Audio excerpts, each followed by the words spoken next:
Welcome to Painting with Carmia. Today I'm working on a painting of Wei Wuxian from the novel Modao Zushi. I originally did a different version of this painting which I was extremely unhappy with.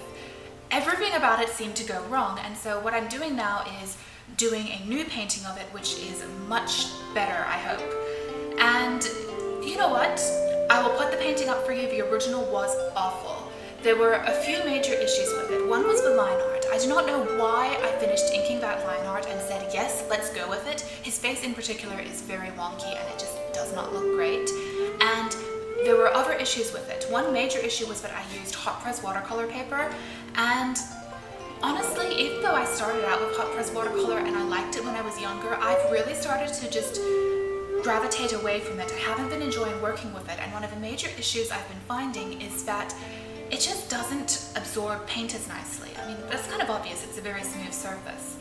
And I just was not happy with the painting results that I was getting when I was painting on it. It's very easy to ink on it because you have very smooth paper, but it just doesn't take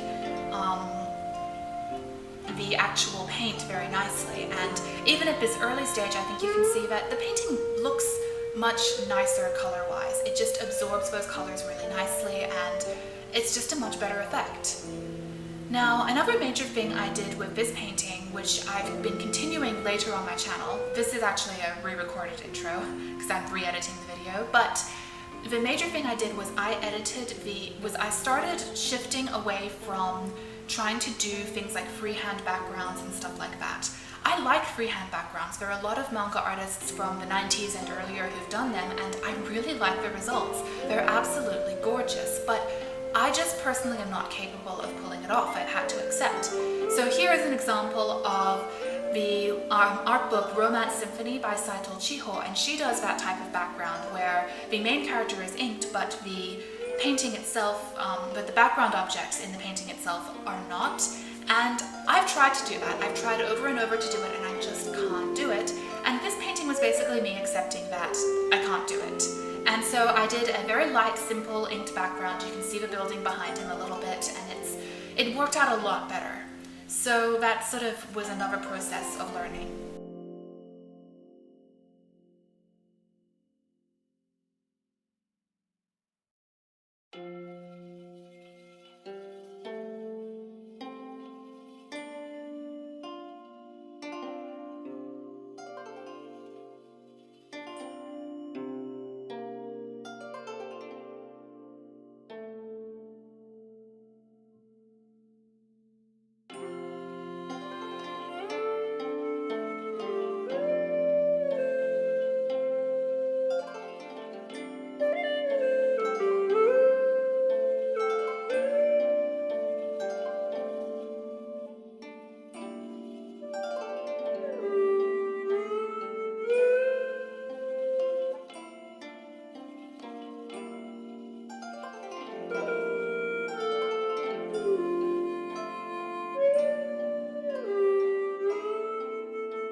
Alright, so I'm just going to be talking for a minute about what I'm doing here with the background.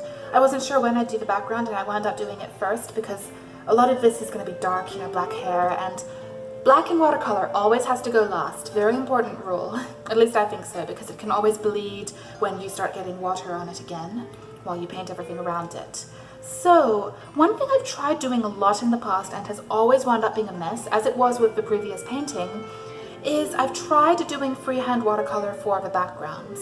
It's a style which I really admire. A lot of manga artists in the 90s did it, and before the 90s, but I'm terrible at it. I cannot do freehand watercolor to save my life. Might be something to practice in the future, but I'm not good at it. I want to show you a quick example. I prepared an art book which has an example of it so I can show you what I mean. Let's see, here it is. This is the Romance Symphony art book by Saito Chiho. You might be familiar with her because she did the character designs for Revolutionary Girl Utena. So let me just look that you can see it on the screen. This is, my goodness, you really can't see it. Here we are. Now you can see. The character is inked. I think it might be with a more sepia ink. Anyway, the character is inked, but the background is done freehand. And this is a style I really admire, but I cannot pull it off. So I've decided instead to do the background with inking, but I've tried to make the inking for the background objects a little more faded, and I'm also going to be painting them less intensely so that they are more faded in the background, and you don't have to look at them, and they don't take up as much focus on the painting. That might kind of play to my strengths, which obviously are inking. I've done a lot of inking over the past few years, and avoid showing off my weaknesses, which are freehand watercolor. So I'm going to see how that goes. I had a little bit of a problem with some of this getting just a little bit out of the lines, but I was actually able to buff it out, and it worked out decently well. As you can see here, it's a little bit darker now because I had to buff out some of the area where some of the paint was out of the line, but it worked out pretty well. So you can do things like that. I would say this paper is lifting decently well. As I always say, you can't truly lift in watercolor. You're not going to be able to put down a big splotch of black and then remove it and get perfect white paper again. You can fade it, you can make it more subtle, you can try to buff it out into the background so that it no longer stands out, but you can't just completely remove the paint. That's not what happens. I mean, this is cotton, and you're basically dyeing the paper when you paint, essentially. So you're never going to completely 100% fix a big mistake like that. But if it's something small like this, you usually can move the paint around and clean it up. I find it's helpful to get a brush like this, which is a bit thicker and scrubbier, and you can then scrub the area a little bit to move the paint a little bit and remove some of it. But it's not perfect. You're never going to just completely remove everything and fix it perfectly. Alright, there we are. I just wanted to chat about why I was doing that. And I'm babbling too much as usual, so let's get back to painting.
All right, so I'm just going to chat for a minute about where I'm at with this painting.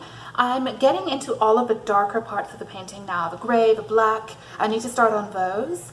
I was thinking about doing the rest of the railing here first, but then I thought I'd rather layer that over the gray, just because then if the gray, I don't want the gray spilling into the brown, so we'll see how that goes. I'm not sure if I'm making a mistake by doing it this way, but whatever. So I'm going to start on all of that. This is where things get a little intimidating for me because the dark colors are always more difficult. Also, I forgot to put away my little dish towels in the right area. So here we are. I'm going to have to mix up some gray. And that means I'm going to put some in my dish here and then also make a slightly darker version and stuff like that.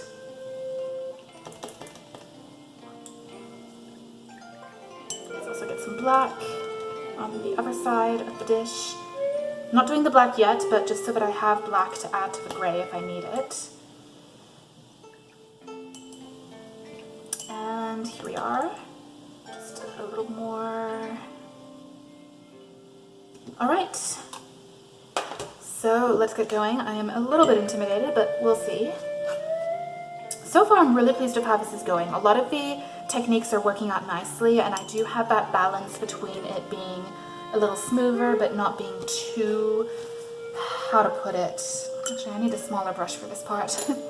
But I'm getting the balance between, I can still do some of the more precise line work, but I'm getting more traditional, like, cold press watercolor techniques as well.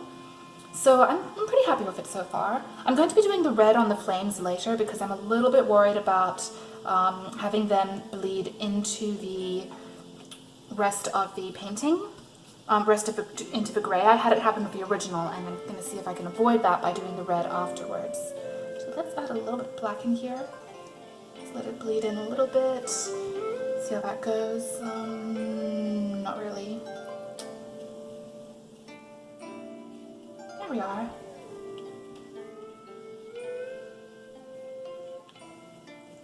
I actually have blue tack underneath the paper to hold it in place, and so far that's actually been helping avoid too much warping, so surprisingly effective technique, apparently. There we are, now I have a darker gray on the side here, like that. Okay.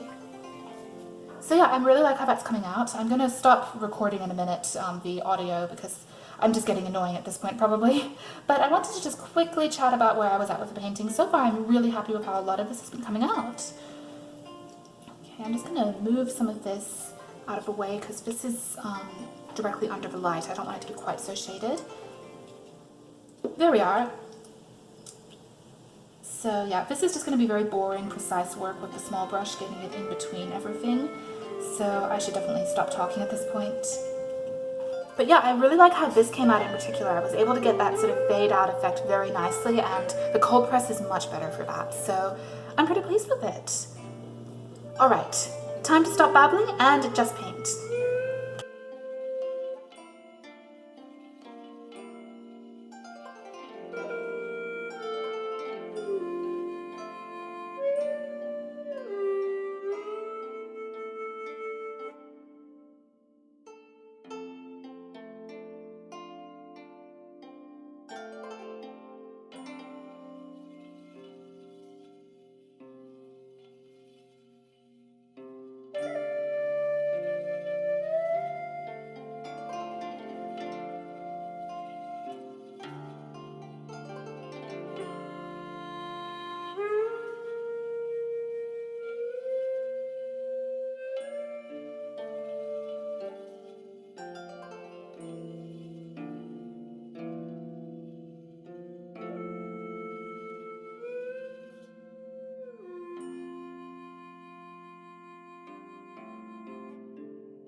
Alright, so here we are back at it, and I am getting very close to the end. I have to do the balcony railing here and Wei Wuxian's hair, and that should be about it. So let's see, I have some brown paint which I need to wet. We'll see if it works. I mean, it's watercolor, it should be fine. It just might be a bit too diluted, some of it, but then I wanted the railing to be a little on the lighter side and not too intense. I can always get more fresh paint if I need it. I wound up doing a lot of this video silently, so let's talk a little bit now. Alright, here I would say this part should be a little darker. So far I've been really pleased with how this paint has been behaving, how the paper has been behaving. So we will see. I'm going to be testing out the hot press paper next on a different painting. The only thing was, for some of these very tiny details, like Wei Wuxian's eye here, it's so small, there wasn't really any good white space to put the color for his eye in. I'm going to see if I can get a marker instead for doing the gray there. His eye is kind of like a gray with a little bit of a purplish tinge, so I'm going to see if I can pull that off. But yes, mostly this came out quite well, I think. And we just have a little bit of finishing touches left and then it will be done. It's kind of shocking. And like I said, I'm pretty happy with how this paper has worked. I still find that sometimes it's best to just let something dry before doing anything more because it does bleed a little bit sometimes. You know, paper does that.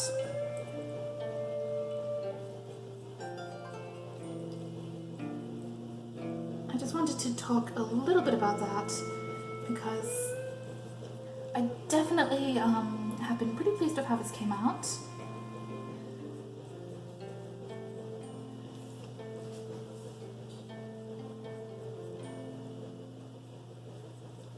I'm finding that for big areas like the robe, the dachang, the wet on wet works quite nicely, but when you move into some of these smaller areas in particular, it doesn't always work, and when you want fine details like on the hair, you still need to wait for it to dry and do a second layer. But overall, I'm finding that I can do a lot of things in 2 layers rather than having to wait a million times and do a lot of different layers. So that's actually quite nice. I am getting a bit more versatility out of this. A little more brown paint. And this is a darker color, so it'll kind of go on the side. I know I just said I wasn't going to do wet on wet and now I'm doing wet on wet, but it's fine. Ignore me, ignore everything I say.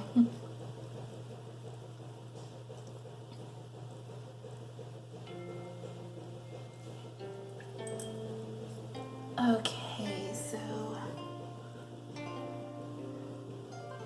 unfortunately there is some bleed, but what can you do? Sometimes I can buff some of it out, or I could cover it with a little bit of gray since the gray is a little bit darker, so there are solutions. Come here. A bit too much water in that.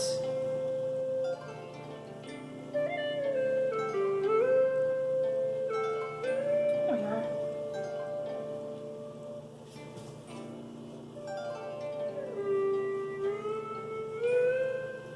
Yes, so this is definitely coming out pretty well. I almost wish I had an even lighter pen than this. I feel like brush. I feel like at this point, if you really wanted a lighter brush, you probably need one of those brushes they make for fine craft painting. People do model painting and they have very tiny brushes for that. That's probably what you'd be looking at for something very fine. Might look into that one day. Alright, I'm gonna have to wait for things to dry. Again, I always just say it, watercolor. You just spend most of your time waiting for things to dry and not actually painting. It's okay. It's just how it goes.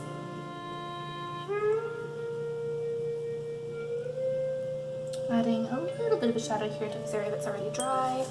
Alright, so I'm just going to wait for this to dry, and I'll do the next part silently because I'm a huge babbler, I know.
Alright, so I think this painting is done. I have a bad habit of overworking paintings sometimes, and sometimes you just need to stop. I did lose a little bit of footage, I'm sorry. I had an issue with some of the phone that I used to record. I had to take it and change out the SIM card from my old phone, which broke, into that phone, and I tried recording with a different phone because I have a lot of spares. My dad gives me his old phones whenever he doesn't want them anymore, so that I have backups, and it wouldn't hook up to my PC, and the footage didn't work, so it was kind of a mess. But I only lost a tiny bit where I finished the railing and a little bit of his hair, so it's not that big a deal. So now I can take a look and assess the painting and how it worked on this paper. So this was the Bao watercolor paper, the cold press. I used the slightly smoother side. You can see the other side is rougher. And I'm pretty happy with how it came out. One problem I had was that some of the line art here didn't work quite as well as I would have liked. You can see that his eye doesn't have quite as much definition, and there's a tiny bit on the bridge of his nose where the pen just kind of got a bit bumpy. And here's a contrast. I've done a piece which is still in the pen, still only partially inked, which is a chibi piece with this hot press paper. I can't talk today, I'm sorry. And you can see here that the eyes and all of those little details have come out much better. So I may want to see how the hot press paper works. That may still be a better option. Maybe it's just better quality hot press paper than what I was using before, for example. You can see here the contrast between the original piece and this one, ignoring that this is much wider. It definitely, the paint came out better, and you don't get all of this streaking, and it doesn't sit there like chalk on the paper. It's absorbed nicely. It's definitely a much better painting, and well, that was awkward. I dropped my water. I did these back to back, so it's not like I magically got drastically better at painting in this time. It clearly is, the paper is a factor too. Although I said, I'm not good at doing freehand backgrounds, let's just do the background in ink and make it a bit softer, and that worked out really well. I'm very pleased with that. So, I'm pretty happy with how this painting came out, and I'm going to keep trying some different paper. I'll be doing this little chibi piece next, and I'll see how I like the hot press paper, and I'm just gonna keep working on my painting. What can you do? I did learn a lot by doing this, by redoing a painting I was unhappy with, and I'm very pleased with the new results. It's not perfect, but it's much, much, much better. So that's a lesson learned. Sometimes you really do need to say, maybe the material is a problem, I should try something different. It's not always you, although sometimes it is you. And also if it is you know, look at what did I do wrong that I don't like, try something different that plays to my strengths. I'm better at inking than at freehand watercolor, so just ink the background, etc. And there we are. I learned a lot from doing this, and I do like the new painting better, so I'm just going to keep going and keep working at my painting. As always, thank you so much for watching, and please join me again next time for another painting. Until then, bye!